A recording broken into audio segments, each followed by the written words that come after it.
Hello everybody and welcome to the Pretty Good Gaming Podcast. Hello, a croeso I podcast rhif 70. This is podcast number 70 for those of you who don't understand Welsh.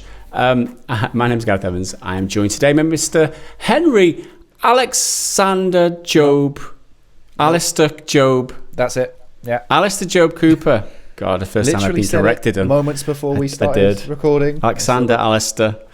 I mean, Alexander posh, is my eldest brother. Alexander. There is already an Alexander Posh in my family, names. and it'd be weird if I had his name too. That is your real name. We've all got proper names, like long names. Kingly names.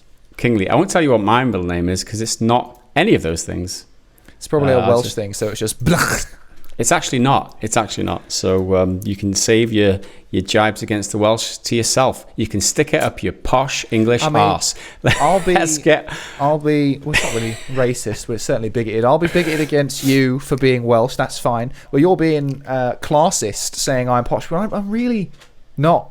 It's not. It's just a distinguishing feature, Henry. It's not being against. But you're saying, oh, you filthy against English posh bastard. That's being very classist and bigoted, and I accept it because it goes the other way. You sheepshagger.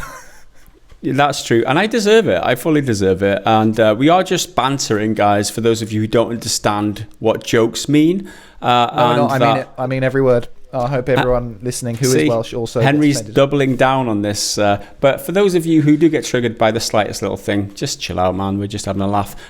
So in today's podcast, we'll be talking about... this time, but we're light on triggered fanboys recently. It is... Yeah, we do want to trigger somebody today because that's one of the things that we're missing from the podcast today is a triggered fanboy. We literally got no hate-filled comments this week. It's maybe a first... it probably isn't at first, but it's definitely an exception.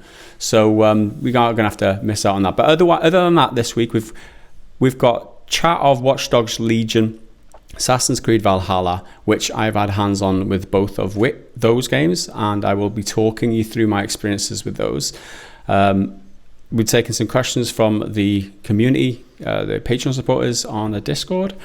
We're going to the Triggered Fanboy section, although we won't have a Triggered Fanboy, but it's a staple of this shit. What can we do without a Triggered Fanboy? We'll have to think of something, Henry.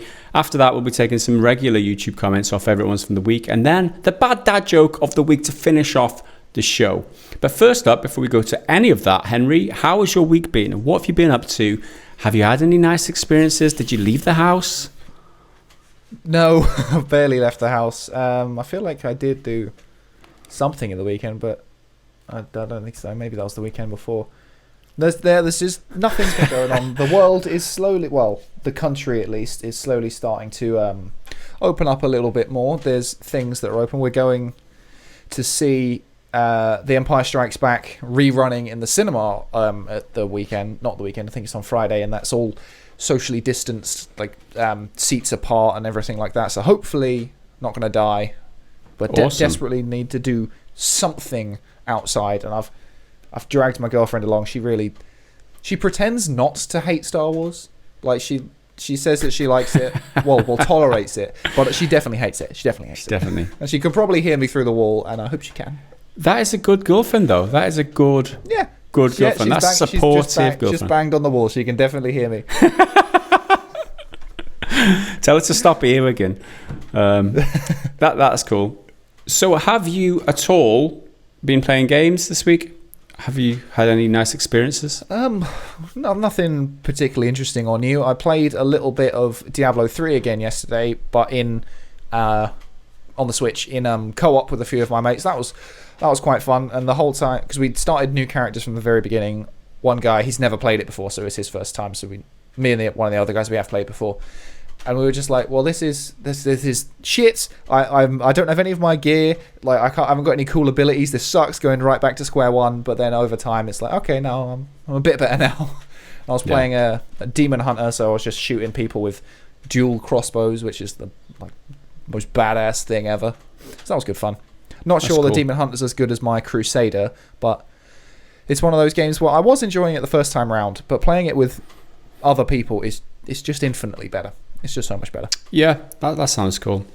I've not really been playing much. I've been watching some TV shows, and a bit of an update from a podcast a couple of weeks ago where I was talking about The Last Kingdom and how there was a void in my life after that, after watching it and coming to the end of the 4 seasons that are available to watch. I started watching the show Dark.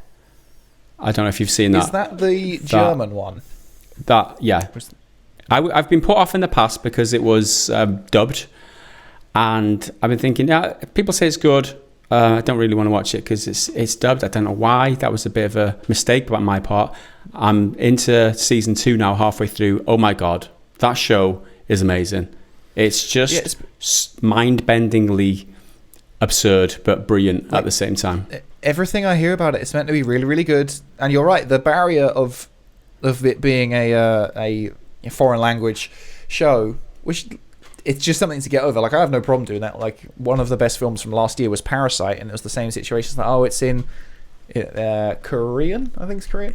Yeah. So it means I've got to, 100% focus, and it's kind of a quite intense film anyway. And so it's dark. It's very there's a lot of stuff going on. So I don't know if I can commit to it right now, but I do want to watch it, and I will watch it eventually. Yeah. But it's something you've got to give it all your attention.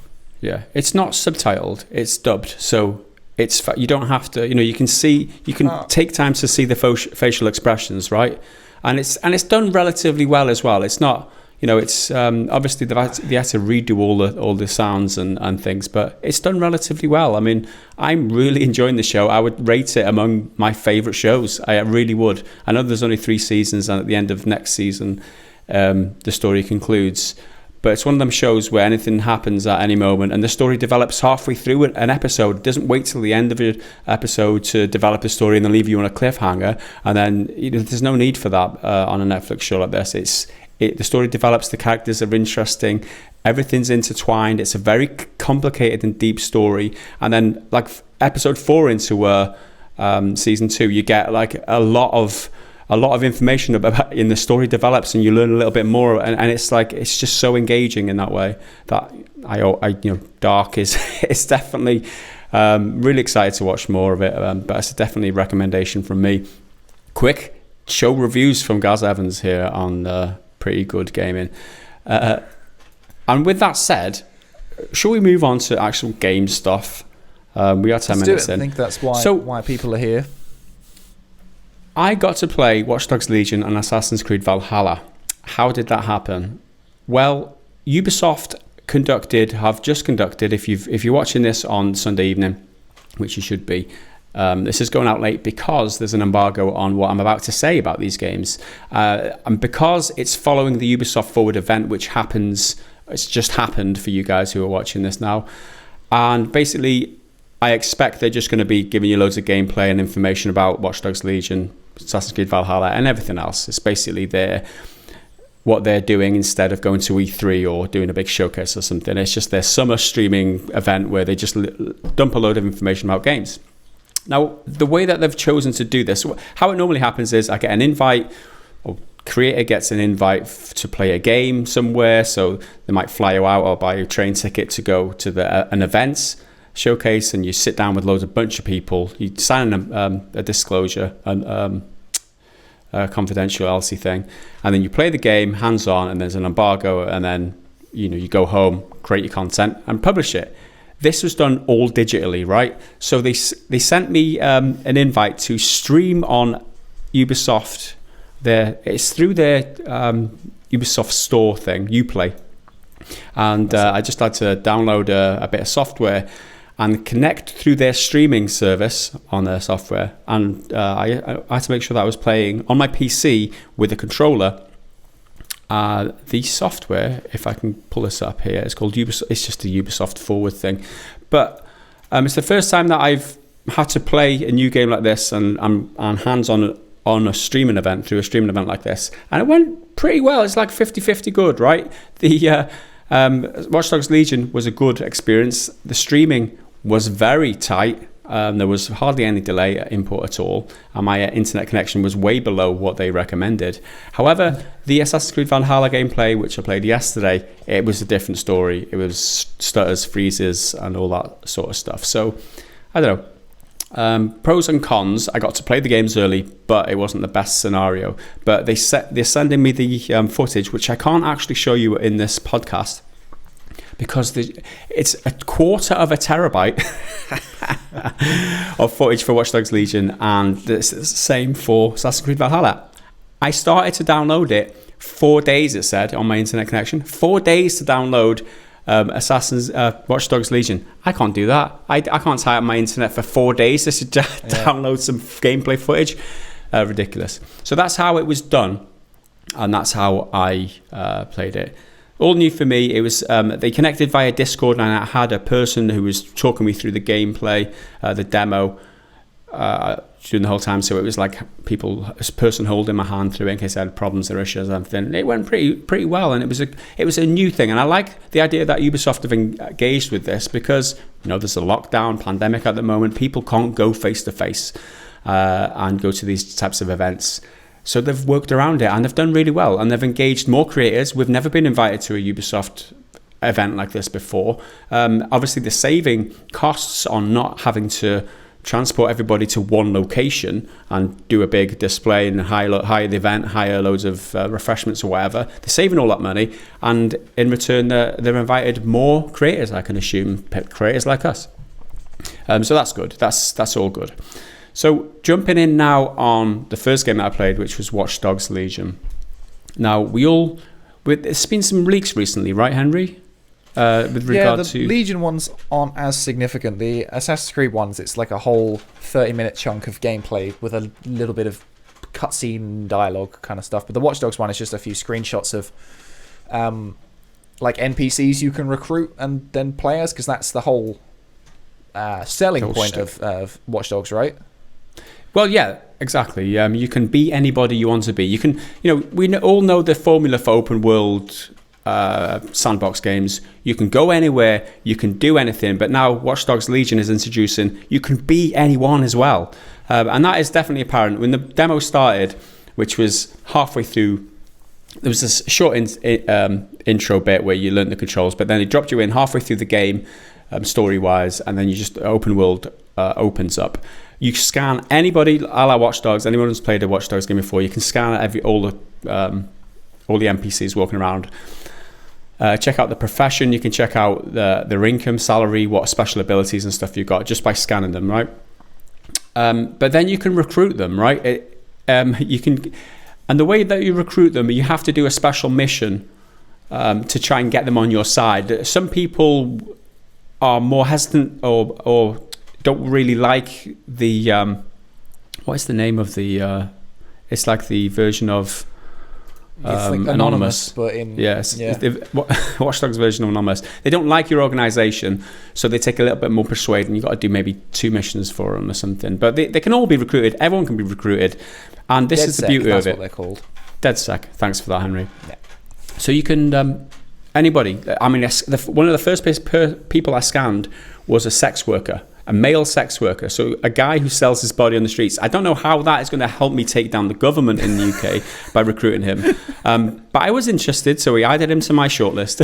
I mean, I'm sure he's got a very particular set of skills.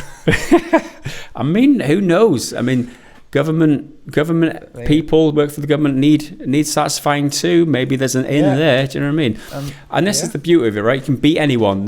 Everyone's got special abilities. Everyone's got a set of maybe a special weapon or a way of attacking or an ability or something like that. Perks. And it's all like randomly mixed. I would say that there was far too many politicians on the street, especially where I was. Maybe it's like it's depicted as London, right? It's all set in London. There's a load of politicians walking around. And by the way, everybody swears at you. I don't know why they do that, right? But I got called a cockwomble. I got called a fucking idiot, type of Cockney swearing. Henry, can you confirm or deny this is what walking around London is like? Or is it just...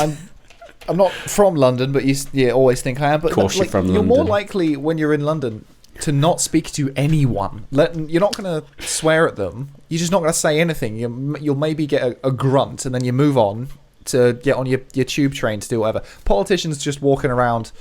I mean, maybe they were there and I just didn't see them, but my understanding is that's just not how it works. They'll all be they'll be driving everywhere and have people to drive them, especially for their safety as well, because a lot of people don't like politicians. So in terms of like the premise is you can be anyone. Like, so there's a vast array of different characters you can be, right? And they're all random and they've all got a voice, and it's an awesome proposition. But the question is how have they implemented that? How is it really like that? And it seems to me like there's a bunch of archetypes, a bunch of types of characters you can be. Like there's a policeman. There's loads of policemen. There's a construction worker. There's loads of construction workers. There's a old person. There's a bunch of retirees, OAPs, whatever. There's a bunch of those. There's a spy. Like there's loads of spies walking around apparently. But there's not many YouTubers, right? There's not many road sweep. Well, there's a couple of road sweepers. Obviously, you see them. But I'm talking about the diversity of the characters on offer. I feel from what I've played, there's not that much, and they've kind of tight. They're quite tight in the range of occupations that they're offering, which is a question mark. Like it's always the question: how diverse can they get when you're offering to be anybody? So that's still definitely a question mark. I feel like you've got to have a few who just are shit and can't offer you anything to a hacker. There are definitely group. those, yeah. Because I mean, no disrespect to any of these sorts of jobs, but if you're just working in a supermarket, there's not a lot, I would imagine, that you can offer to a sort of cyber terrorist group. I mean, maybe I'm wrong. Maybe a checkout worker. I didn't see any checkout workers. And there's got to be loads of checkout workers. Yeah, surely. But there wasn't. There was more spies. So each character lives like a graffiti artist, and the graffiti artist has got this paintball gun, and she's got a taser or something, and then there's the construction worker who's got a wrench, who is like a melee combatant. But they've also got access to a drone, have these construction workers. So that's interesting. And it's basically a workaround. You've played a Ubisoft game before. You know how it works. You've got a mission to do. You've got an area to infiltrate. There's loads of bad guys walking around. You've got to be stealthy. You've got to take them out as you go. Or you can just run and gun. It's up to you. You've got to climb this big high place to, whatever. You know Ubisoft games. They're all the same. So if you're a construction worker, you've got to cheat, right? You can call this drone down, jump on top of it, and you control it. You can fly into the area right at the very top. However, you've only got this wrench to kill people with, so it's a bit of a playoff there. Whereas the other characters, like a spy, for example, you might have a secret watch. I think I saw these in the leak on the video that you did. You got like a watch that can disable people's weapons. Like, how does that work? We don't care. It's going to be fun. Yeah. And then, you can't fly anywhere, but you've got this silenced weapon, so you can take people down a lot easier. And it's very much Ubisoft. You've played a Ubisoft game before. You've got the location markers when you walk close to people, and then when they spot you, everybody knows where you are until you hide again, and then you may get cover again. It's all very samey, and that's one of the takeaways from not Assassin's Creed, Watch Dogs Legion, is that it's not really breaking any new ground. I mean, it's offering you a new option to be anyone and do anything, which is great. I like that. But Igamo said last year that he's mixing up the company. They're changing the way that the highest management works, so that all the games aren't being created by this one guy. They're going to have, each game's going to have their own visionary to work on these games in future. If you're waiting for something exceptionally different from Ubisoft, this isn't it. This isn't it at all. Maybe it will take time for them to implement what they're trying to do with changing the game's formula up. All this is an open world action RPG. However, the beauty of it is that it is genuinely an awesome sandbox, right? If you're a policeman and you've got a mission to infiltrate a police, to get some files or something out of a police station, you can just walk in. If you've recruited a policeman, you can just walk in. Nobody will pay you any attention. You can do the mission really, really easy. However, if you're not a policeman, you've got to infiltrate that police station somehow. So it gives you a load of tools, like a decent sandbox game would, and it tells you, right, you've got this problem. go and solve it. You've got all these different ways, which is the beauty of it, right? That is the plus point for it. Yeah, I definitely think that's what you would hope for this kind of thing, because Ubisoft games, we all know they have very few differences, and the core gameplay loop of all of them, pretty much all of them, is more or less exactly the same. But then something like Watch Dogs, as you say there, it gives you so many options in how, assuming it does give you lots of different options on how to approach a different scenario. And then I guess if you don't have a police officer on your crew, I guess you can just go and get one to make that job easier, or you can just run with it and do it as is. See, I think that sort of stuff makes it more interesting and more, what's the word? Emergent? Is that the word? Yes. I think it is. Yeah. Emergent gameplay, yeah. So it should be different for everyone, and it's all sort of unique.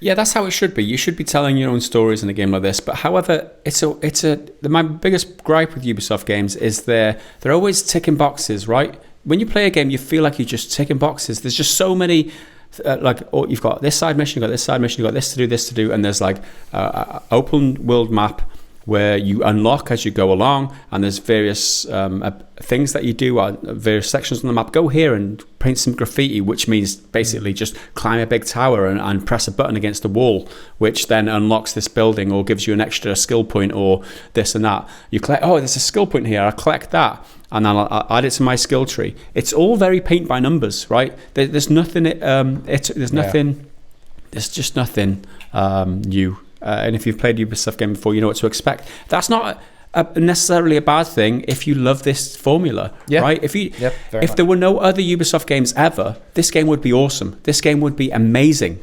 However, there have been Ubisoft games before, right? Ubification. Lots of them. Ubification is what Jim Sterling calls it. And it's because these games come out almost every year, or pretty much every year, is that it waters down the impact of them. This game would have been awesome 5 years ago, pitted against the games that were released then. But we've played so many Ubisoft games since then. It's just not as unique, not as impressive. Yeah. Right. So just to sum up on Legion then, I was most impressed by the fact I could spend ages just going around scanning people and deciding who to recruit, because there are certain people who you recruit, it's a spy, but he's got shit abilities, he's got a bad weapon or whatever. But there's obviously another spy out there who's going to have awesome abilities or whatever. So just going through the whole city of London, which is rendered in the game, and just finding the best characters. I would say Gage doing that, and I would appreciate it. And just a sandbox approach this mission in the way that you want to approach it, using all the skills at your disposal. Engage your brain. I like that idea. However, my biggest gripe is the fact that you can be anyone. It means that you don't connect with the characters as much. The graphics are the best, right? The graphics are not the best. So the cutscenes are just obviously rendered pretty much as you're playing, because you might come with 5 different characters or whatever. There's infinite amount of characters. You come with any character, they've got to render that. They can't have like Last of Us 2 quality cutscenes because that's all like kind of pre-rendered. Yeah. So that's the problem, right? So all the voices as well. Some of the voices didn't fit the characters at all. Didn't seem right. So obviously there's a bit of randomness in terms of mixing and matching the characters with the abilities with the voices, because they can't have an infinite amount of voice actors. So sometimes it just feels like it's a bit janky. It doesn't fit. There's just it's not quite as polished as you would like it to be, because obviously you've got all these ambitious options. Yeah, I don't fault the ambition though. I like that they're being ambitious with it. They just implemented it in a very Ubisoft type of way. You know what cutscenes are like. You know what the story is going to be like. It's going to be very, let's save the world because we're cool, we're hipster, we're edgy, I'm a graffiti artist. And I'm going to take down the government. It's like, don't really connect with that person. Oh yeah. It's I don't know. One thing I find with the Ubisoft games, I don't really connect with the game stories at all. The stories, I'm usually just skipping them to get to the gameplay.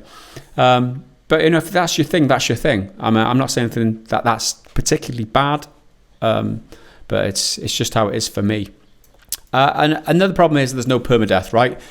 When you've got an agent, you're doing a mission inside a compound, closed off compound. I had one run out of health, so he got downed, and then the bad guys, they were so nice that they called an ambulance, sent me to the hospital, and then an hour later I'll be back in the game, right? That character doesn't die, you get to switch to another character, but you have to wait an hour cooldown to be able to access that character again. It's really nice of the bad guys to do that. However, I don't think that I would prefer just the character dead. Just kill the characters. Yeah, it's a bit more impactful, right? That my immediate first thought saying that is that, so I've infiltrated this compound, I've killed a bunch of people, and now these guys, they're gonna take me prisoner and keep me fine and make sure I'm healthy. First thing I thought of was in Game of Thrones Series 8. Sorry to bring it up, everyone. I don't want to trigger your PTSD, but I mean, we've got to do it. When you in one episode you see Grey Worm executing prisoners in the street in cold blood. He doesn't have to do it, he just wants to do it, and then you're supposed to believe that he just didn't kill Jon Snow, the biggest traitor in the whole world. In his mind, spoiler alert, he kills the queen.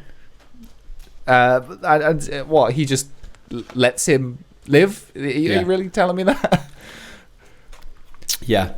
So you've got to suspend your disbelief, obviously, because it's game mechanics in it. It's game mechanics. It's a Ubisoft game. It's made for the masses, is what this game is. It ticks a lot of boxes, and it makes you tick boxes. That's what a Ubisoft game is. That's my impression of Watch Dogs Legion. It is for some people. There's probably not enough for me because it's too Ubisofty. I'm really waiting for them to mix up the formula and try something unique and not just throw in all the mechanics that they're used to throwing in. Throw in all the whole formula, right? The whole shtick and formula that Ubisoft, I want them to mix it all up. But this isn't it.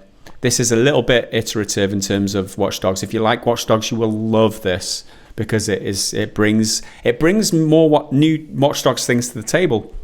It doesn't bring enough objectively to a game, but that's Watch Dogs Legion. Like I said, gameplay of which you can probably find now on the internet because the embargo is up, but I couldn't include it here because my internet's too crap. So there we go. Moving on to Valhalla. Now, I played this yesterday, and this is a more interesting game. There's been leaks, hasn't there, Henry? Half an hour of gameplay, which I've played, which was a raid where you've got you're raiding this castle where you've got like a ram, a battering ram. You've got to batter through. It's like a linear set piece battle raid, which is quite good, really interesting. It was pretty difficult, to be honest, for me, because I was playing on this whoever was stream. Whoever was playing it in the league, they sucked. Yeah, I sucked. They got hit so much. I must have died like 3 or 4 times. I had to restart that raid. Uh-huh. But it was great when I actually completed it and got to the end because excuse me, set my camera there. It's that I managed to overcome my difficulties with playing on a controller for one and being streaming for another, and that I'm not used to the but let's make no bones about it. This is not an assassin's game. You will not be an assassin in this. The why they've got an assassin in the name is ridiculous. It's an open world action game. It's The Witcher Valhalla is what it is. This is what this game is. Yeah. If that appeals to you, then you're gonna have a good time on this. The gameplay combat, fun. It was fun. I enjoyed it. You've got certain abilities. The left trigger pulls up your ranged abilities or your ranged attack. So you press the left trigger, you've got like 4 abilities you can use, some of which are really decent. Right trigger pulls up your melee options, so you've got 4 different assignable skills to the face buttons, and those skills are really cool too. So there's a lot of options there. I didn't really play a lot of Odyssey and Origins. It's probably the same in that, I must admit, because I've not played. You played it though, right? It looks very similar to those two. Yeah, I played about 20 hours of Odyssey before I just gave up, and it looks very similar to that. One thing I did like about what I saw is that the raid scene that you're describing, assuming it's the same one as the leaked one, it looks much more like pointed and driven. Like you've got an objective beyond just fucking kill everyone, because the big set piece battles in Odyssey, at least the ones that I played through, it's just a brawl. Like there's a bunch of guys, kill a few, the leaders or higher level goons will come out, kill them, and then you either win or you lose. But these seem more objective based and more like you've got a purpose, which I like.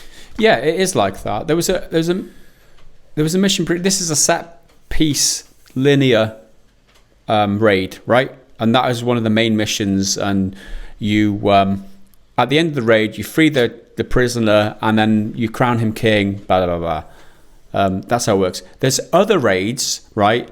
There's another mission where you've just got to infiltrate and kill all the people in one area, but you can choose to do it stealthy if you want, or you can just call in your clan essentially, and you can do it like a raid where there was like just a big battle, and they run up from the beach, and you just start like killing everybody, and it's just a big battle. So it's good that you've got the option like that. You can do it, like I said, you can do it stealthy, but it just doesn't fit. A stealthy Viking. Who ever heard of a stealthy Viking? But again, that's the question: is it a good Viking game? Because that's like I'd like it to be Assassin's Creed with assassinating and stealth and blending into people with the crowd, and then hopping out and getting the target, whatever. But I'm willing to let that go because I know that's not the case, and it hasn't been for years. If it's just a really good bit of Viking story and Viking like, vibe and world and whatnot. I think the jury is still out on that one. I haven't played enough of it. The setting is the late 9th century, so it's the time of King Alfred, and it's set in East Anglia. East Anglia. So there are parts on the map which we didn't play, which was East Mercia and East Wessex. So it's that area of the country. But it's around the time where the Vikings are beginning to get accepted by the English. So the English are like, well, we have to live together to make a peace. So we have to accept that there's Vikings here. And that's very much the story, is trying to find a peace together with the English, right? But there's Viking bad guys as well as English bad guys, right? So you're working together for a common goal with some of the English sometimes, and it's a very tumultuous time in English history, that's for sure, which I'm very interested in. It's exactly the same period as The Last Kingdom, which I talked about earlier, which I really loved, and so I'm instantly invested in that period, that time, and all the diplomacy that was going on back then.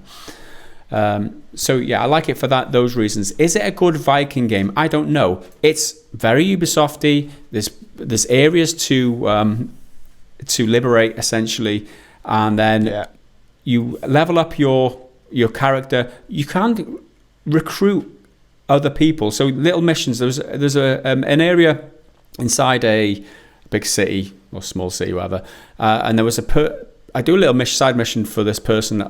Just walked up to them on the street, did a mission for them. They joined my clan, my group, my posse. And so you can recruit people as you go along like that, which is pretty cool. And as you're liberating an area, you liberate wealth. So one of the things you're aiming for is to gain wealth. So in East Anglia, my wealth bar was going up as I was liberating the area. So that's one of the main objectives, I guess. So I don't know how much it is in terms of being a Viking and really having the sandbox environment to do whatever you like and be wherever you like whenever you want to be. I feel like it's just going to be another Ubisoft game where you know the formula. You have to mission after mission, liberating areas, gaining followers as you go. I don't know. Again, it's the Ubisoft formula, good or for bad, whether that appeals to you or not. Another thing on the gameplay, they've got stamina now, right? I don't think that was in Odyssey, was it? I can't really remember. I don't think stamina was a thing. So there's a stamina bar now. So I think that's a new addition. And your specials are used on another like special ability thing. So you've got like maybe 2 special ability bars. So you gain the abilities by just killing people normally. Once you fill one of the bars up, you can use a special. Was that the same in? I think in Odyssey, each ability has its own unique cooldown thing. Right. So that's and I think you can have 4 equipped at a time. Yeah. So there you go. So you can have 8 abilities, 4 melee, 4 ranged abilities now, and then you earn the currency to use the abilities by just killing people in regular. I did find the combat fun. I will admit I am interested in playing the game again for the combat. But jury's out on the story. I'm not sure whether it's just another. I don't know. I always find the stories in Ubisoft games being pretty childish. I don't find any connection to them. They're not dark. They're not gritty. There's no depth to them. It's just this person's a bad guy. Let's kill the bad guy. It's they're all very not childish, but let's just say shallow, right? Very shallow stories. Yeah. Simple and shallow. Let's hope that's not the case, and let's hope there's more to the gameplay than just a Ubisoft world. I'm more interested in this than the Watch Dogs Legion, but that's pretty much it. It's interesting. It's good. It's good. Did you get to see any of like the hub world thing? It's not like a hub world. That's kind of the wrong way to describe it. But I think you can set up a small sort of village, and that builds up and up over time, and you go back to that after missions, and it's meant to be like kind of like your base of operations. Did you get to see any of that? I didn't see that, no. But it was referred to. Like I said, whenever you recruit a character out in the field, they'll go to your encampment. You send them to your encampment. I didn't go there, but that would be cool, right? Another cool feature is you can just you can call your posse whenever you want. So if you've got a raid to do, or if you've got a mission to do, instead of just stealthing it, it's just action raid, gameplay. Let's just go in all guns blazing and take them out. Yeah. One of your warriors goes down, you can revive them. So you patch them up in the field, just like the Vikings used to. You know what I mean? Of course. But yeah, it's gameplay mechanics. That's just how it is. Were you male or female Eivor? Because the leak one was female. Funny you should say that. I was male to begin with, then the game crashed, and then I restarted as the female. So I wouldn't really do it justice by telling you about how janky it was. It's a demo, right? It's supposed to be janky, it's supposed to be loads of polish, but let it be known that both of these games were rough. There's a lot of work to be done. That's acceptable. I'm not going to condemn this game now because it's too janky. It's not released. Once it's released, I'll condemn the game for this jank. But there were a lot of rough edges. That's for sure. We don't know when Watch Dogs is meant to be released yet, do you? I think it still had the tentative 2020 window, but then they delayed it, and presumably they're going to reveal it at Ubisoft Forward, which was a couple of hours ago. If you're watching this, for anyone, I will assume. I will assume. As the time of recording, we don't know, but I will assume that the release date has been set already. So go and check it out. Yeah. Just search for the release date. We don't know. We can't look into the future. Valhalla is this year, so they do have a finite amount of time. Yes. I think that's meant to be a launch title with next gen. I think, or at least around the same sort of time. So we're talking November time. Yeah. What I would love Ubisoft to do is follow through on Egamo's promise on mixing up the formula more. These games, although they look aesthetically different, they're mechanically very similar. It's very striking. The graphics are kind of dated by today's standard. The mechanics are quite solid. There's a lot to do in these open world areas, and they're all quite mechanically similar. What I want them to do is drop the Assassin's Creed name. Just call it Valhalla. Yeah, I want them to drop the Watch Dogs. Just call it Legion, and just have the balls to do that. Right? You don't need a yearly. And it's games like these are the exact opposite to a game like Last of Us Part 2. Love it or hate it. It was a well polished, well crafted, beautiful technical marvel of a game is The Last of Us at least on a technical level, at the very least. However, these are the opposite in terms of they don't look great. They're a bit flawed around the edge, a bit rough around the edges. They come out every single year. It doesn't take 7 years to make, and it shows, right? But Ubisoft have got this formula. They've got all these employees. They've got thousands of employees that they need to pay. So they need to get these games out. It's like a production line. They're just shipping out, and it's detracting from their creativity, because all they're doing is they're mechanically reproducing these games. They're just going through the grind of it every single year, and that's a shame, because they've got some really good ideas, really good settings, really good worlds, but they're just not capitalizing on that because of the grind. I would, if I was Ubisoft, if we were playing that game like we used to play in the questions, where if you were a CEO of a company and you would make big decisions, I would half the amount of employees just cut them in half, right? Tell a bunch of developers, right, you've got 5 or 6 years to work on a brand new game. Anything you want, go for it. And I'd let them do that. Let them be creative and not just have to grind through the gears of pumping out another Assassin's Creed game or another Watch Dogs game year after year. It's 3 years since the last Watch Dogs one now, but the principle applies. It's just people regurgitating the same things instead of being creative, which is a shame, because they should be creative. The thing is, it's worked for them for so long. They've still made like decent money. But then last year came along, Division 2 didn't do as well as they wanted to, Ghost Recon Breakpoint didn't do as well as they wanted to, and that's on top of, there's been controversy around all Ubisoft games for a while now, but actual raw sales numbers have been dwindling for them. So now they've finally been like, right, we're not earning enough. People didn't like the games, but we're still earning money from them. Now we're not earning money from them, and they don't like them, so we need to do something about it. I really like Ubisoft. Hopefully they will do that with the new ones. I really like Ubisoft. I want to like them. I want to make them. Yeah. However, I haven't played. The reason I didn't play the previous Assassin's Creed games is because they tried to make it too RPG-y. It was really grindy from all accounts, and they're adding in all these ridiculous monetization methods. It's like, don't do that, Ubisoft. You don't have to do that. Just make decent games. You look at The Last of Us Part 2. It has none of that shit. Exactly opposite of the games that you try and produce. But it outsold all the previous games on the PlayStation 5. All the previous games. It's the best-selling game on the PlayStation 4. Sorry. Yeah. I mean, 4 million units in 3 days. You just have to do a good game. Yeah, it takes a bit longer, and it takes a bit of passion, a bit more creativity, a bit longer to polish things out. Just get off the treadmill and make creations. You're creating a game. You're not producing it. You're not just going through the motions. That's the problem. Yeah. I don't know. Maybe I'm wrong.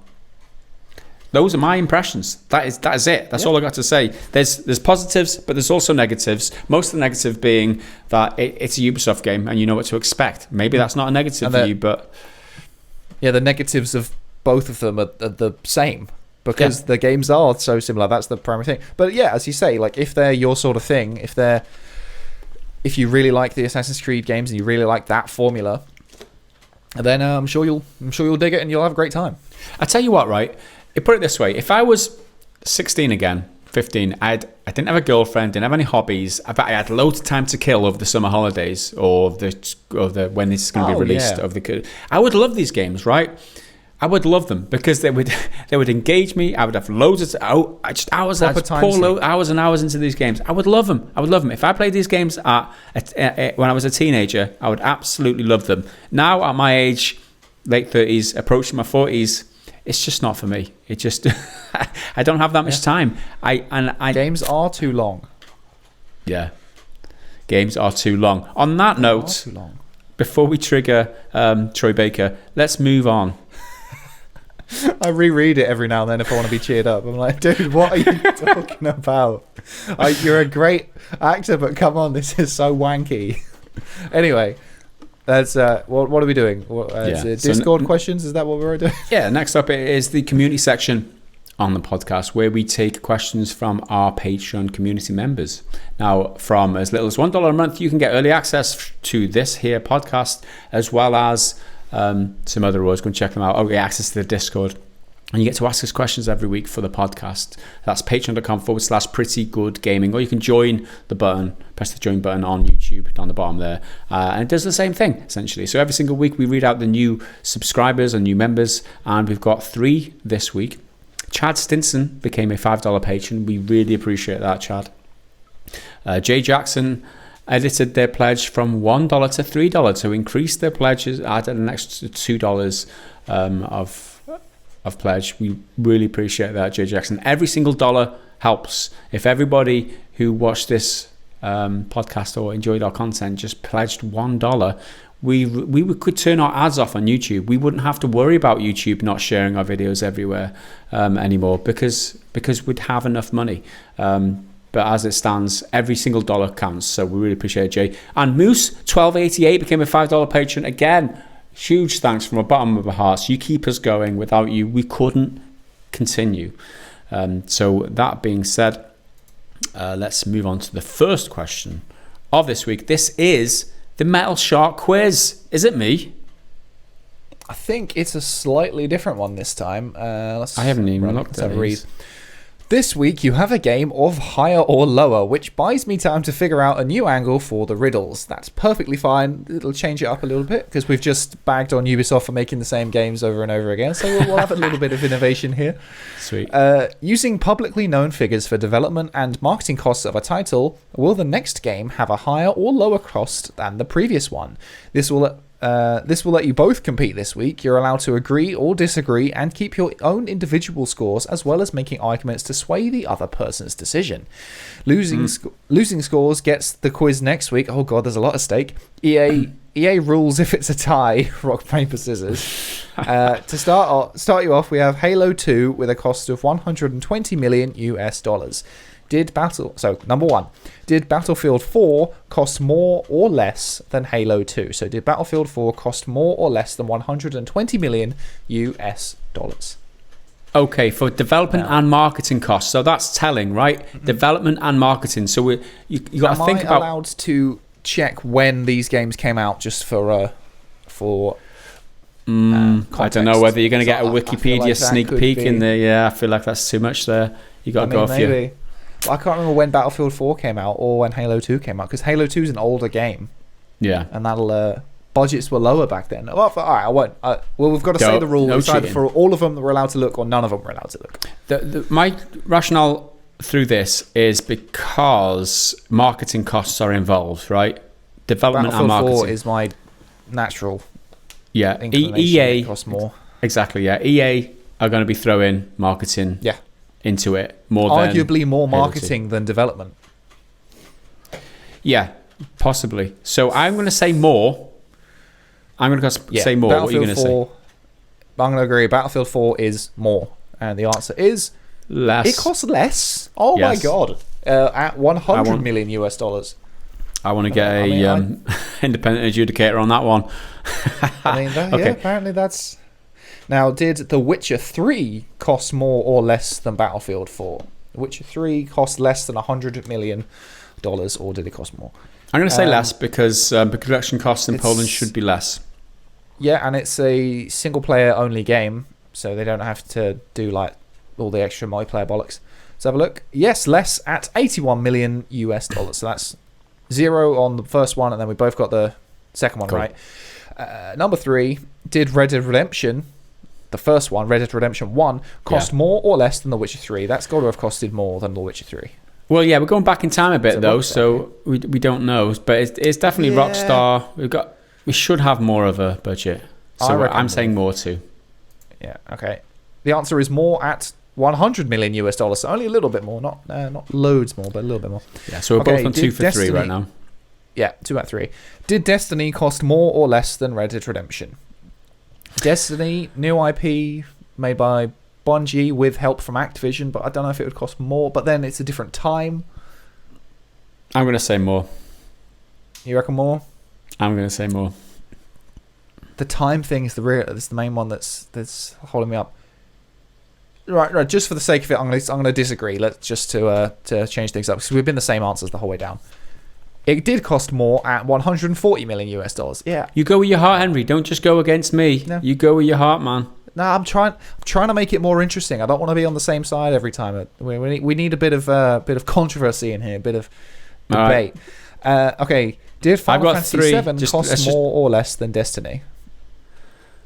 So you're on 3. I'm on 3. I'm on 2. You're on 2. Just recap. Now, surely I'm Final Fantasy VII costs less than Destiny. Because Final Fantasy VII, if it's the remake, I might have a tricky decision, but the original has to have costed less. It has to be. It's an ancient game. Oh my god, it cost more. 145 million US dollars for Final Fantasy VII. Holy shit. Shows what we know.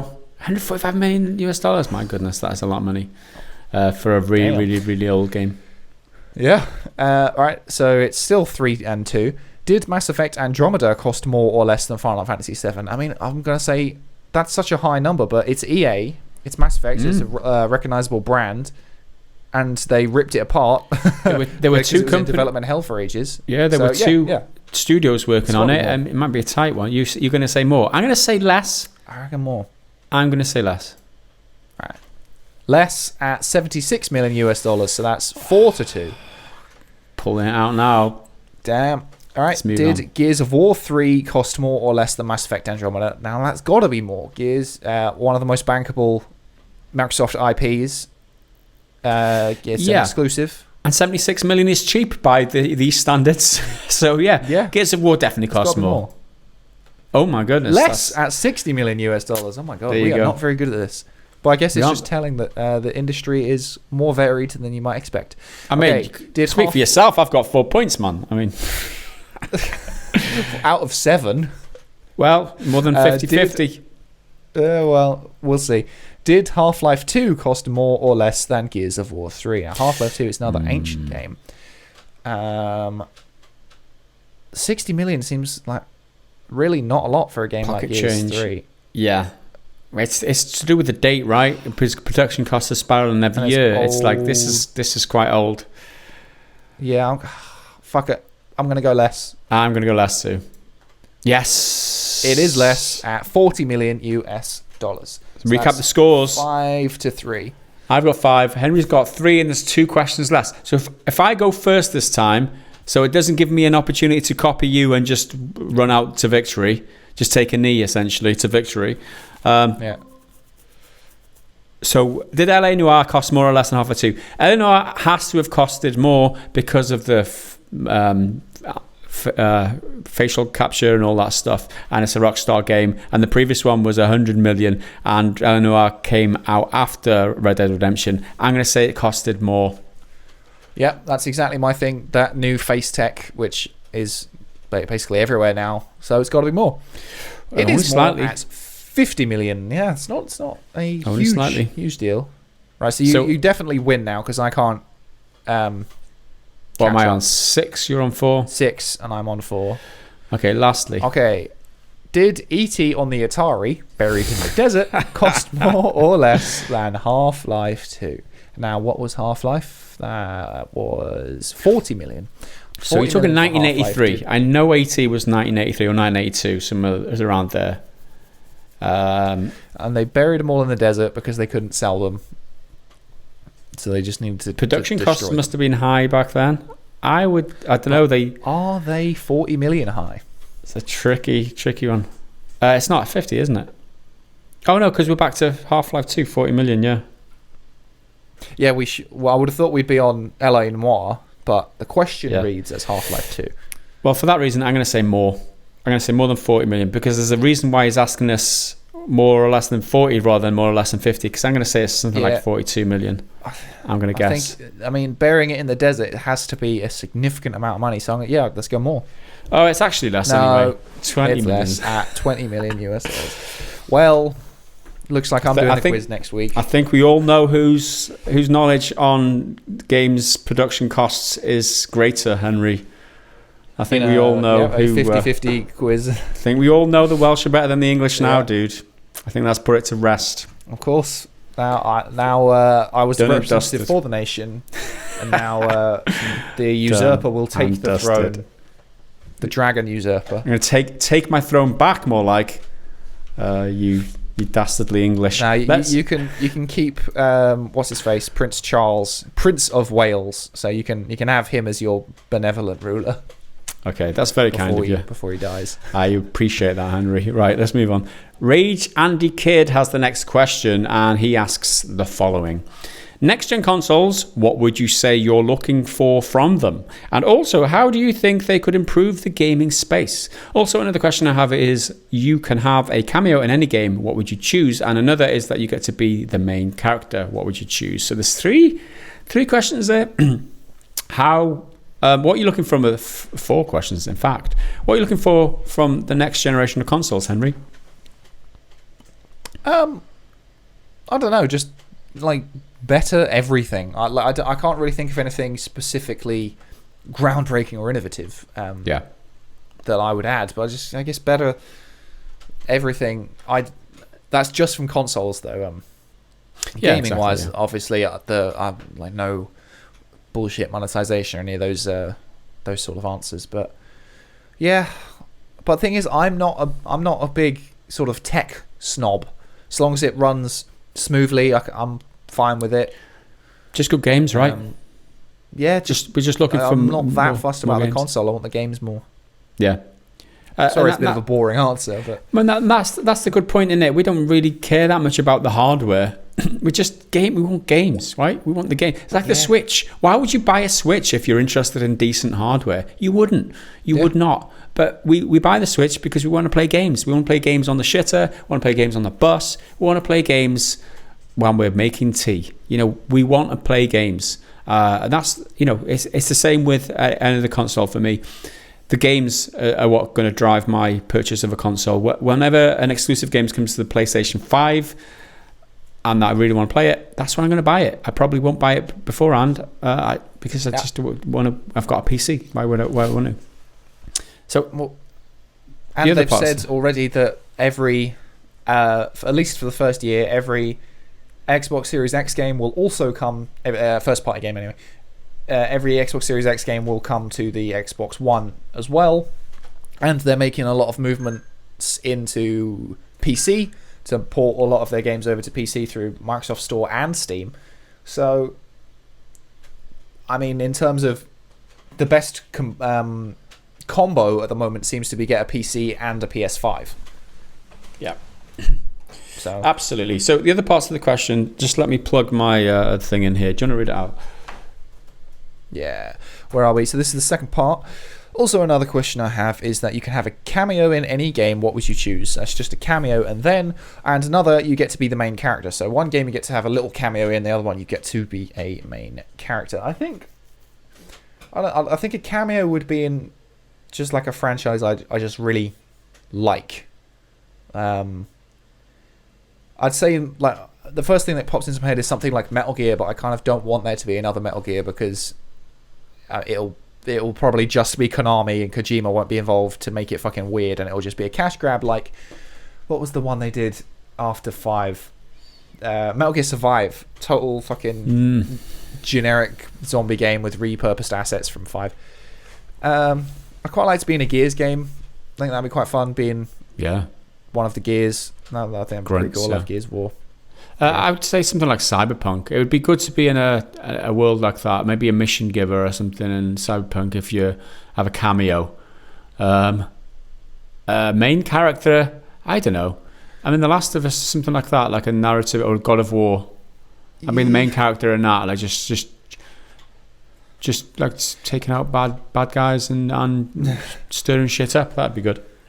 I think to play a main character, I'd like to go with something in a proper high budget RPG, something like a Skyrim or Elder Scrolls 6, whatever that's going to be, because I think that'll be the most fun to play, especially if you like get to mocap it and using all these like funky magic powers. I think that'd be a lot of fun, although the story might not be as good, but it'd just be fun to play around on a mocap stage. At least that's the way I'm thinking about that one.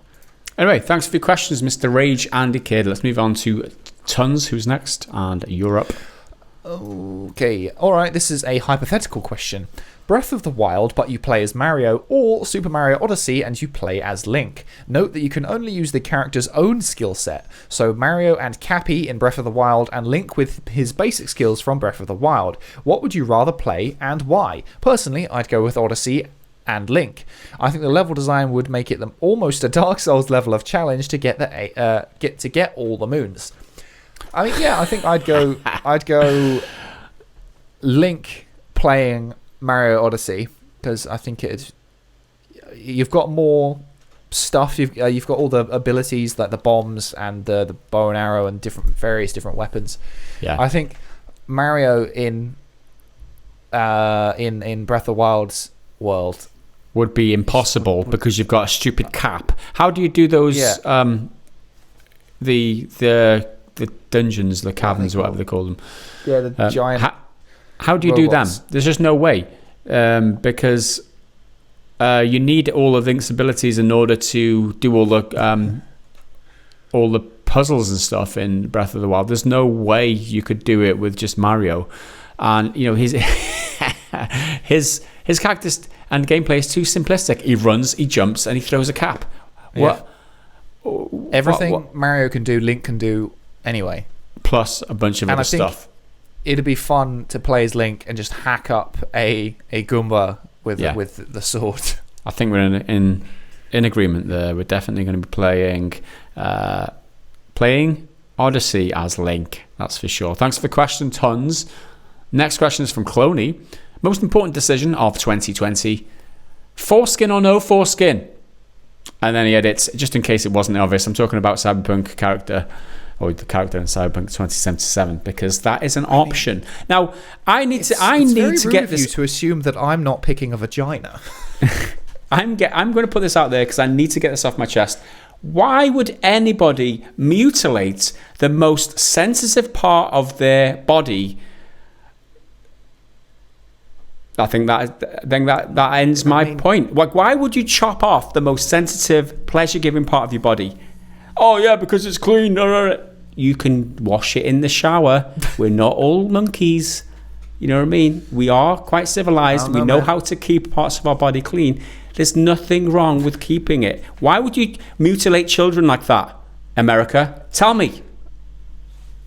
Well, it's not just America. It's I'm blaming the Americans. Very important Jewish tradition, of course. That's religious. I'm not getting into the religious stuff. I'm getting into America. They don't do it for religious reasons, do they? They just do it. Just mutilate kids. Just for fun. Yeah, I mean, I don't get it. I feel like I'm very invested in character creators. Although in Cyberpunk it's entirely first person, so ultimately it's completely pointless. But like, I don't care. Yeah. Ultimately, it doesn't really matter. Click whatever the default is for your penis, or randomize. There's a randomize. Henry's going to default it. Henry's going to go default with the penis. Yeah. I want a default penis, please. Well, it depends how much I want to role play it. Do I want to be like my ideal man and have an enormous penis, or something more humble and realistic? Thanks for the question, Cloney. That was interesting. Let's move on to the next question. I don't thank you for this one. I don't. Okay, so this one is from Dayoth. Let's put Gaz's Welsh to the test. Care to translate the first verse of Night Wishes, My Walden, for us? And then there was a link, and I've got the verse up for you already. And I have no idea what that means. Okay, I'm going to try my best here. It looks like this is, judging by the first word, which is sign nul, right? Sign means sound, but it's South Walian, which it's in North Walian, you would say soon, right? So that implies to me that this is going to be a difficult one, because if it's South Walian, sometimes they just talk rubbish. Sign nul, the sound of the fog, right? That's sign nul. So I'm going to write this down so that we can keep track. Sound of the fog. Giant Goidwig, which is spelt wrong, by the way. This is a bad translation. Can I hear it? That definitely isn't how you spell Goidwig. Singing it. I googled the song and picked the the first lyrics page that I could see. No, they've minced this translation. So, sign anew.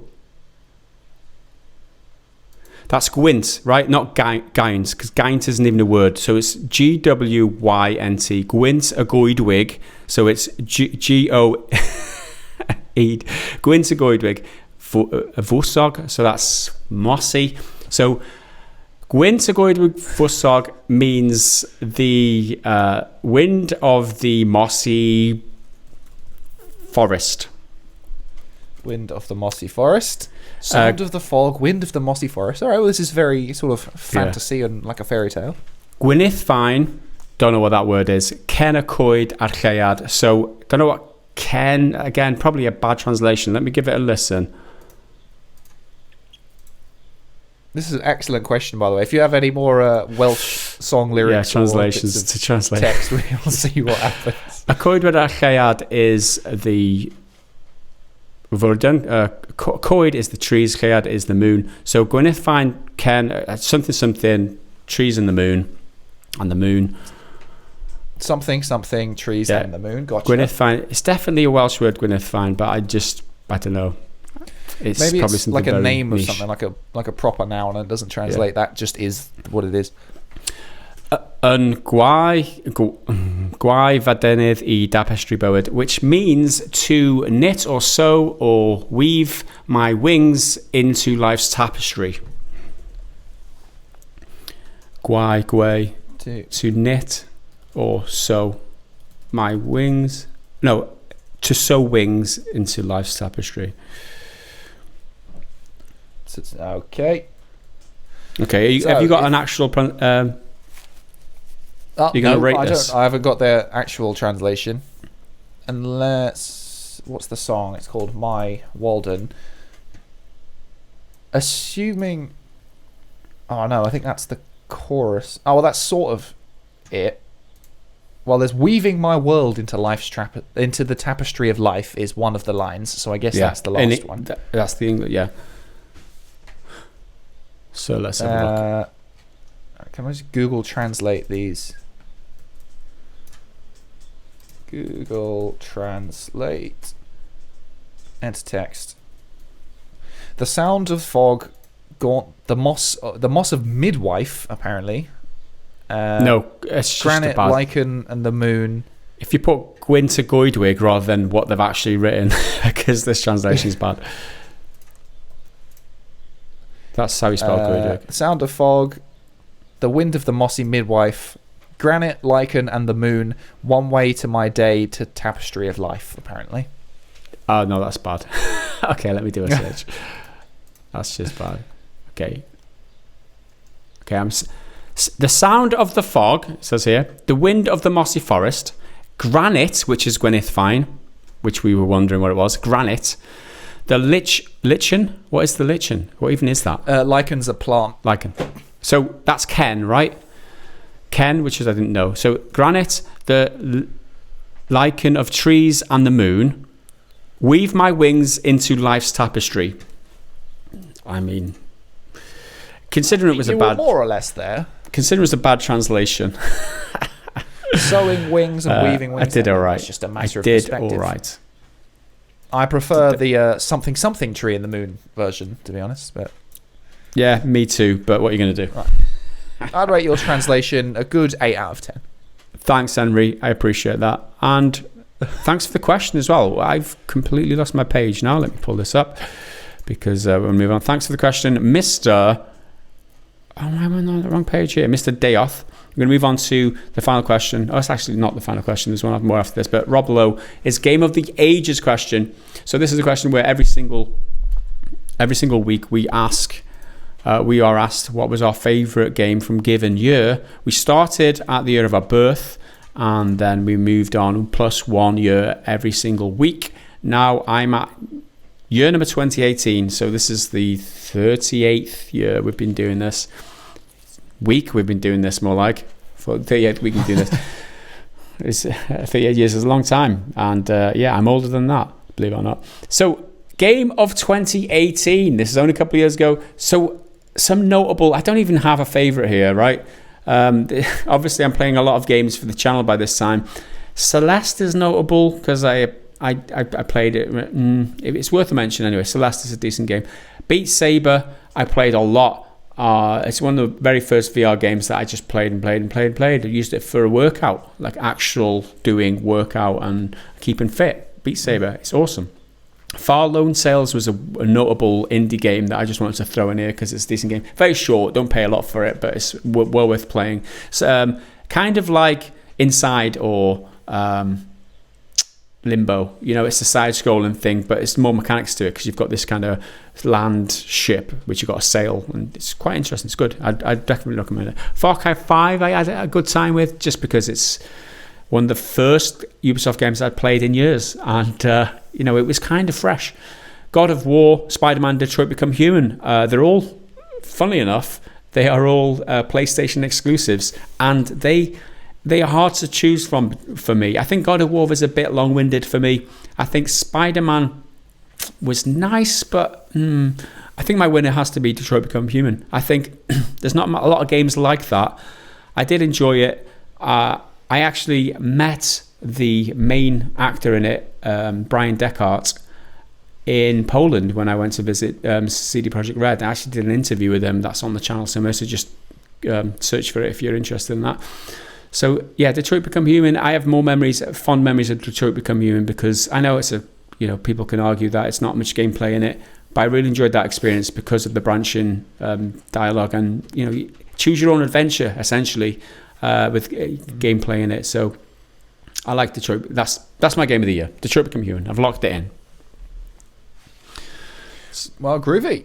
So I moved on to films a long time ago because I'm significantly younger than this old man. My problem with this one is I googled the year, which is 2008, films from 2008. And the list came up on Google, and I know for a fact that there was a bunch of films that came out in that year that weren't on the list.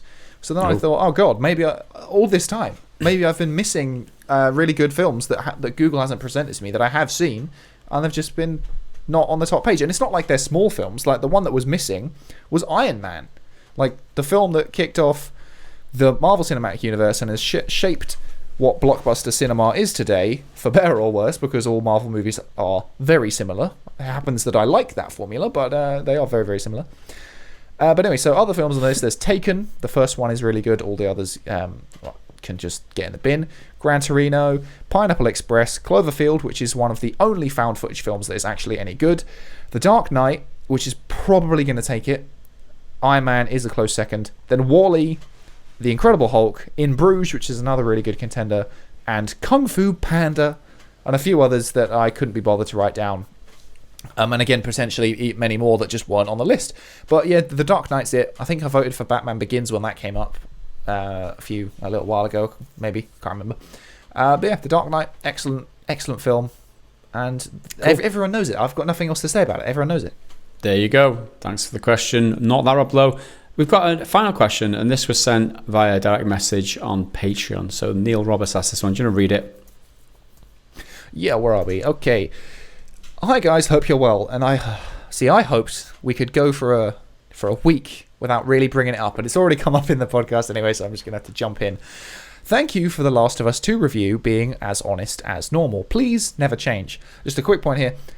When we discuss things in the podcast, I mean, maybe you receive it differently as a viewer. I never consider that a review. It's just a discussion or impressions, because I've sort of got a half-written review of The Last of Us 2 that I'm working on, and I don't know if I want to do it, because I don't know if I can be asked to put all the work in and just because it's not going to get views, so it's kind of not pointless, but it's less beneficial. The way you got to think about it, and then it's just going to be a load of aggro. The way you got to think about it, Henry, is we're not making content for views anymore, because that's at YouTube's discretion. What we're making content for is to fulfill ourselves and to fulfill our Patreon members. And if our Patreon members want it, because they're paying for us to make this content, we wouldn't be able to do this without them. If they want it, Henry, God damn it, you give it to them. That's it. If you want me to do it, I will do it.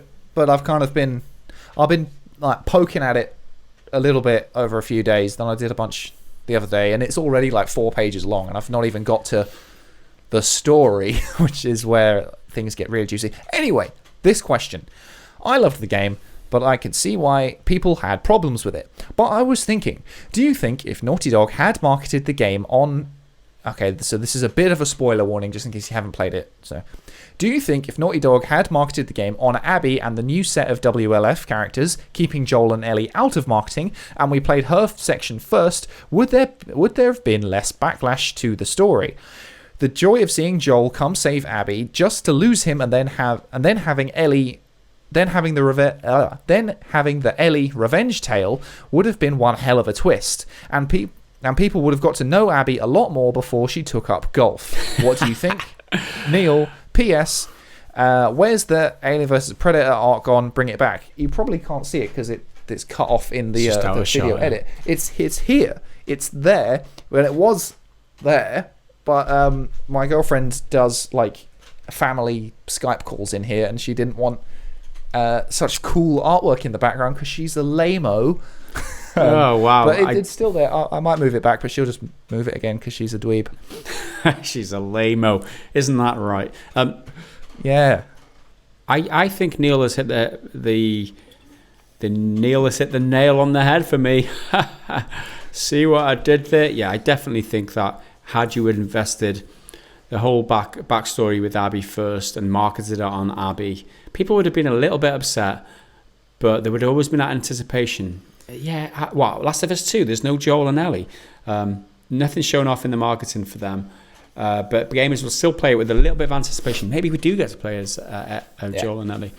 So there'll always be that expectation. But playing as Abby for like 10, 15 hours and getting to know her, getting to understand her, getting to feel for her, getting to just know the character inside out and empathize with the character before oh my God, it turns out that the person who killed her father, which we didn't know up to this point, was actually Joel. Now they're in, oh my God, she's got the golf club, oh my, don't do it. And then it's like, how do you feel then, right? Yeah. That is the experience that it should have been. That's how it should have been played out. And I think that definitely would have been a better game for me if that was the case. Yeah, I think the story they tried to tell with keeping the themes of like the cycle of violence and revenge being always being bad for everyone involved, you could have told it in a different way and still been just as impactful. Like you say, if you started with Abby, I think that could have totally worked. Or even if you took out Joel and Ellie completely, which is kind of what I would have wanted them to do as a sequel. Just don't touch Joel and Ellie, tell a completely different story of completely different characters. And then if you kind of slipped them in, that could have been a good subversion of expectations, because a lot of creators like those now just for the sake of it. Mm-hmm. But if it's done well, it can be really useful. I don't know, I don't want to tell a creator or writer the way they should have done it, or like this would have been better this way, but I think you could have tweaked it without losing any of your like impact or anything. One of the main things for me is if it was told chronologically. Like, right. I feel like that could have made it better, because I think the bits with Ellie and Joel in the flashbacks, especially in the museum, that's when the game is absolutely at its best, and that's, it reminds you, oh, this is how great things were, and contrasts with how different things are now. But that's a good thing and a bad thing, because it shows how brutal the world is, but it shows how just it's not as good as a game or as entertaining or whatever. So I don't know, man. Yeah, I think that is a good point. I mean, you don't want to tell people how to manage their own creations, but like I said, for me, you put Abby first. You put Joel and Ellie in the shadows, in the side of the stage, ready to come onto main stage when you're not expecting them to. That would have been pretty awesome. But thanks for your question, Neil. Everyone's got an opinion on The Last of Us 2, whether it's good or bad, or whether I mean, say what you want about that game, it'll get people talking, and then we still will be talking for years and years and years and years to come. So thanks everybody for your questions this week. Leave your questions for next week in the podcast questions Discord channel. You can join the Discord. If you're a public, for the general public can join the Discord now using the link in the description of this video. However, there will be a lot of channels grayed out or not accessible unless you're a Patreon member. So, public can join if you want. Link in the description. We're going to move on next. Are we going to do a Triggered Fanboy? We don't have a Triggered Fanboy, so we're going to skip the Triggered Fanboy announcement until we maybe find one. We'll just do YouTube comments for now. If we find a triggered enough comment, we'll ring the bells and we'll have the music. But other than that, we'll just have to go to the YouTube comments for now. Is that fair? I think that's fair. We might come across. We might happen across a triggered one. Do you have any questions or comments from the regular YouTube comments? I've got at least a couple, if I can just get them up.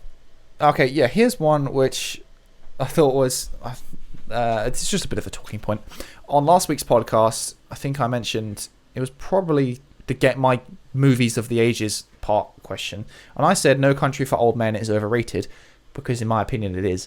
And I thought someone would get upset with that, because a lot of people don't like hearing that, because it is a good film. I just think it's overrated. So Cos Walker said, how is No Country for Old Men overrated? Have you seen Javier Bardem performance? Man can make a coin toss tense. It's badly worded, but you're absolutely right. Javier Bardem is sensational in that film. I don't know if you've seen it, but there's a sequence where he's just basically threatening this petrol station clerk, like this guy just working behind the desk, and he's threatening him without actually threatening him. He's just intimidating him with his performance alone. And that's amazing. There's a really good like cat and mouse style chase through a hotel. That's amazing. Everything else is so fucking dull. Nothing else happens. And then all of the tense stuff is really, really good. But everything else, I was like, oh my God, just get the fuck on with it. You're not doing anything. It's one of those like very self-indulgent films where the camera lingers on everything for a little bit longer. And all the actors do what I call... I blame Tom Hardy for really popularizing this, is mumble acting, which is the only way to sound dramatic and meaningful and emotional is to just kind of mumble into the mic. And now you know that I'm serious. No, fuck that shit. Speak, man. Yeah. Come on. I think it's massively overrated. It's a good film. Definitely a good film, but it's massively overrated. Sorry, I felt I needed to lay down my opinions more clearly and set the record straight. Set that record straight, Henry. So I've got a couple of similar comments here, so I'm going to group them into one. Adam Chinnery says, great vid, always love them. We appreciate the positive. I know we read out a lot of negative or controversial, but I do love the positive ones too, because it just reinforces. It's always easy to focus on the negatives, but today I'm not going to do that. And in similar fashion, Ninja Couch says, this is hands down the best gaming news video series ever devised. Don't waste 1 second of your time. God bless. Thank you for the positive reinforcement, guys. Validating us here on Pretty Good Gaming and giving us a pat on the back that we sometimes don't get, but we definitely deserve. So definitely Henry deserves for churning out these videos every day. So there are appreciators out there. We just have to look for them. and block out all the haters. Yeah, I mean, you're absolutely right. I did have a couple of positive ones, but I seem to have lost them, so I'll see if I can dig them out again. But this one is on, I think it was yesterday's video, which is Wednesday at the time of recording, from Ka Onizuka, okay, quoting me, getting something wrong because I'm stupid. Xbox Game Showcase will run on 23rd of June. Haven't had your coffee today, eh, mate? And I don't drink coffee, and this is exactly proof of why I really should. So today it is the 9th of June. No, July. It's the 9th of July. When That's the hell right did it become July? Where's the time? This lockdown every day is just one day because I don't leave the house because there's nowhere to go because nothing's open. And you're absolutely right, Kat Onizuka. I mean, I should drink coffee. I had no idea it's not really June anymore. I mean, it's just the world is a blur these days. It's a blur, and I don't know how to fix it. There you go, Henry. Not drinking his coffee. There you go. That was my next actual comment to read because I read two positive ones. I was going to read a kind of questionable one, and then there's another one who's commenting on us on last week's podcast. Linux, LINUKZ, and he's probably got a bit of a, I don't know. Let's think. This is I'm gonna say it. This is the Triggered Fanboy comment of the week. Linux. Here's the Triggered fan. It's not really a Triggered fan. Let's just do it, right? He says, give us a second between saying spoiler alert and telling us the spoiler. Haven't got enough time to turn the sound off. You ruined Spec Ops Line for me, and I was actively avoiding anything about that game because I heard good things about it and wanted to play it. Thanks. I won't listen to this shit again. Looking for another podcast in hopes that I'll be spoiler free. That's kind of gives me mixed feelings because we don't really want to spoil things for people. But if it's a game that's like 8 years old, maybe you shouldn't be watching gaming content on YouTube. You can't. Like what? How old is it? Do you expect us to assume? I can't remember. Like 2009. Let's have a look. Spec Ops the Line. It is 8 years old. What guess? Oh no, 2012. Yeah. I mean, sorry, I suppose, for spoiling it. I feel bad for him. And that this is the. I understand why he's upset, but it's not our fault because. You probably should have played it by now, and if you're that sensitive to spoilers of a game, you shouldn't be watching random. I know, spoiler alert, and then you say it, but you could just go. That works, right? Yeah, that works. Like, it was a section. I think it came up because it was one of the questions in the podcast. I think, or part of the quiz, part of Metalshark's quiz. So as soon as that Spec Ops gets talked about, I could challenge you. You should figure it out faster than me. Your brain should run faster than mine. But no, like as soon as the words Spec Ops are mentioned, surely you can you just mute it. But also, if it's been out for this long, as you say, it's been out for 8 years, and you really want to play it, you can't want to play it that much because you haven't played it yet. I mean, it's available on everything. I think. Like, I'm pretty sure it's backwards compatible now with Xbox. I'm pretty sure it was on PlayStation 3. It might be on PS4. What do they call it? PS Now. I don't know. I don't have that in front of me. But I mean, sorry. I suppose. Yeah. I think. Sorry, I spoiled it for you. Yeah, it's. I hope this guy's calmed down enough to watch us again because it really is. It's just a bad scenario. Nobody wins, right? It's like we didn't really want to spoil it for you. Had we waited another 2 seconds, would it made a great deal of difference? Maybe there's some responsibility on your side too. This is one of those learning opportunities, right? Where we're all kind of. Let me just restart this. We're all kind of to blame, a little bit to blame, but it really shouldn't have triggered. I mean, really, I don't know. I guess partly responsible, partly not. Feel bad. If you're getting please don't that hold angry, it against us. If you're getting that angry about it, that's a you problem because you have the ability to Henry's mitigate merciless. that problem. Henry is so merciless. Well, like, I'm sorry for spoiling it for you, but your reaction is out of kilter with I'm sorry, but the severity of my crime. Yeah. So I ain't gonna feel bad for it. I just feel bad for him. I don't feel like we did anything wrong particularly. But I just feel bad that he got a game spoiled. I hate being spoiled. See, yeah. So, I mean, it sucks, but sorry, but Henry. Like sorry, but Henry's not sorry. I'm sorry I spoiled it. I'm not sorry that you reacted. Yeah. Overly emotionally. Yeah, that's on you, dude. That is on you. But that's the most triggered fanboy of this week. So I had to give it its title. I don't have any more comments now, Henry. Are you? No, I don't really. I was trying to find one in particular, but I seem to have lost it. I always do. It's on a. I find it and then I'll lose it and I can't find it again. I've got another fun one to finish on, I guess. Then so, Bringers Bob comments. Anyone else feel old when Henry says girlfriend? Yes. I mean, yes, absolutely. What does that mean? It means that we've all got wives, and we don't have girlfriends anymore because we're all old. Well, I've been with my girlfriend for longer than a lot of people have been with their wives. Like, I've been with her for 5.5 years. But real grown up like old men, Henry, don't have girlfriends. No, but this unless is they like do, they have wives and girlfriends. But I mean, that is true. players, or whatever the cool word is these days.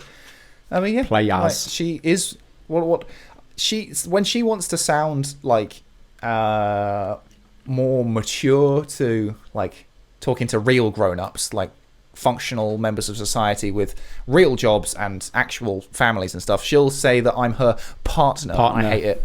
Don't. I can't stand it. This is my partner. Like, my life partner. Yeah. Well, I mean, you could assume that I'm a woman in that case, and it's a gay relationship. But I'm not. I mean, no. There's just no. I'm not. No. I don't know. Just put that to doubt. Well, I was going to say. I mean, I've got quite a stereotypically lesbian-esque hairstyle at the moment, which might upset a few people. Some people love it because it's too long. I saw a comment last week that your hairstyle was awesome. But there you go. I'm not that much a fan. This is practical, mate, more than anything, just to keep it out of my face, and so I don't have to wear a hat. But sometimes I can't be asked and do go for the hat, and then people don't like my hats. But then some people do. There's always critics. You just do you, dude, innit? You just do you. And on that note, we've confirmed Henry is not a female. He is definitely male, but he is a youngster with a girlfriend. Lastly, though, before we move on, when are you going to marry her? When are you going to put a ring on that finger? She is listening, so I don't confirm. No, I don't want to do that. Okay, we'll leave it at that. No, you don't have to justify yourself anymore. Let's just move on with that, and hopefully that she listens to this podcast in future, and you're in the doghouse. Okay, let's move on. If she doesn't like it, she can leave. I love that attitude. And on that note, let's move on to the bad dad joke of the week. All right, Henry, why can't you have a nose that's 12 inches long? I don't know. Why can't you have a nose that's 12 inches long? Because then it would be a foot. No, you're not getting a laugh at that one. It's so bad. They're getting worse. You used to laugh at my jokes, Henry. This relationship's gone so sour. You don't even laugh at my jokes anymore. Used to be funny. They're all from the same tin, man. Oh, that's all I can say. They're from the same tin. They must have they've stacked the deck. They've put the good ones at the top, so then when you're in the shop and you pick it up, it's like, oh, let's try one of the jokes. Oh, wow, that one's really good. Let's try another. Oh, wow, that one's really good. And then you get to the bottom and they're all just trash. Okay. Okay. I've got a bad dad jokes from the Discord channel. I'm looking at the ones with the smiley emojis, right? And so we're just going to try this. We're going to read a couple out. My friend in the country couldn't afford his water bill, so I sent him a get well soon card. See, that's kind of funny. It looks as though you don't get it. No. A well, like a well get where you get water. Soon. So get well. Yeah. How did I miss that? See, I'm too in the shitty jokes category, right? I've got another one, right? See. The genie asked, "What's your first wish?" Steve answered, "I wish I was rich." The genie continued, "What's your second wish?" "I want a nice long life," said Rich. Yep, there you go. That's it. All right, and lastly, we're going to trifecta of dad jokes from the Discord. This has got a smiley face to it, so I haven't read it yet, so let's try it. A Roman soldier caught the bartender's eye and gave him the 2 fingers sign. 5 beers coming up, said the bartender. Because it's the Roman numerals for 5, right? Oh, gotcha. See, I missed that one. Yeah, that's funny. That was funny. Okay, that's it. And that's what you're missing out on the Discord in the patrons section. If you're not a member, and if you do want to become a member, you can go to patreon.com/prettygoodgaming, or hit the join button down there. You get access to all these awesome dad jokes on the Discord, as well as early access to this podcast and the satisfaction of knowing that you help support us bringing this content every single week, because it really makes a difference. Don't think that your $1 won't make a difference. $1 makes a world of difference for us. It really does, because YouTube, they kill channels. That's what they do. They kill channels. But with your help, we can keep this PGG life going. We're living the PGG life. And on that, on that rousing speech, it was pretty shit. Let's move on to the ending, which is just me saying goodbye and thanks for joining us. On behalf of Henry and myself, we'll see you again in the next podcast. That was the worst outro ever. Bye for now. Wow, that the famous ending segment that everyone watches all the way through for.